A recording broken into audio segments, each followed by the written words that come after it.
This is Sneaker Gears. My name is Levi. I'm excited to bring you the performance overview on the Hyperdunk 2016. 5 years in the making. Nike, thank you for finally hitting something out of the ballpark. So before we get started, just want to do a quick overview of the Hyperdunk. Started in 2008. So we're going back 8 years. This was the go-to shoe for most NBA players for about 3 years straight. You had leather, you had fuse, you had flywire, zoom air. This thing was a beast. This specifically, huge fan of Kobe, was the Kobe edition. So, got some love for him. And what's nice on 2016, they actually took that heel cap, or that heel cup, so you can see the design inspiration, which is really nice, harkening back to the OG. So in 2011, this is the last time where the Hyperdunk was amazing. So this was the elite version. This thing was super lightweight.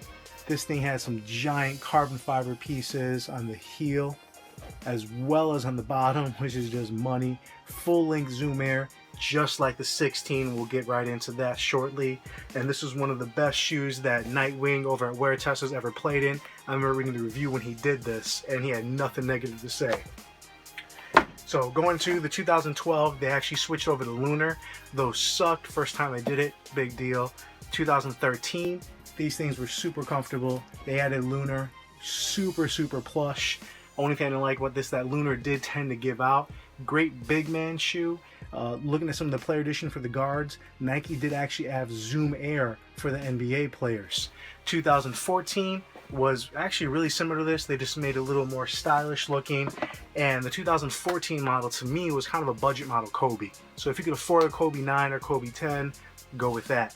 2015 Hyperdunk, don't even want to talk about it. Those were trash.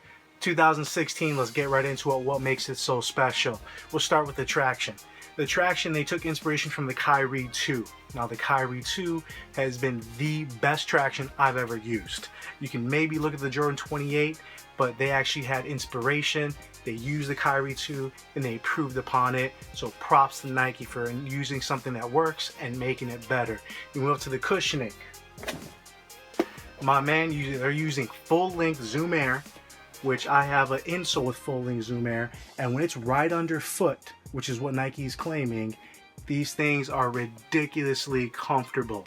Now the last time they did this in a shoe was the Hyper Rev 2014, and you can kind of see where they did a full-length zoom air. Now this was set in the midsole, so not directly underfoot, so the 2016 should actually be a little bit more comfortable. This, you can kind of see through the torsion plate. Now in the 2016, what they did is cored out the entire midsole, so it creates a trampoline effect. So just on a trampoline where it's anchored all around, that middle part allows it to absorb that impact and push back. So it should be a good shoe whether you're a guard or a big man. So going into the upper, my man, they're using Flyknit. And if you look at the details, on the Kobe 11, they actually use TPU strands. What most people refer to as really just, I would say, fishnet lining. Now they did that for strength so they can use real Flyknit without using a lot of glue, and gave it a lot of strength. Now on the 2016 Hyperdunk, instead of using those TPU strands, they're just using straight flywire, which it works. So you have flywire going around the whole front, back of the shoe, really locking you in. Should be lightweight and should give you that full containment. Now they are coming in a high top, but really that high top is just a sock. So I would bet anything there will be a low top model, and honestly it won't be that hard to customize either. So from the top down, the Hyperdunk 2016 should be an amazing shoe, probably the best team shoe Nike's done in a long time. Now they already launched the KD9, announced that it's going to be $150, so it's going to be less than that, $140. I'm hoping $135. So value wise, Nike is bringing the fight back to Under Armour and back to Adidas, because right now Adidas at $105, that Damian Lillard 2 is nasty, killing the game. And if you look at even the Curry at $130, the Curry 2 is an amazing shoe. It's $130. There's no reason for you to be spending $180, $200 if you don't need to.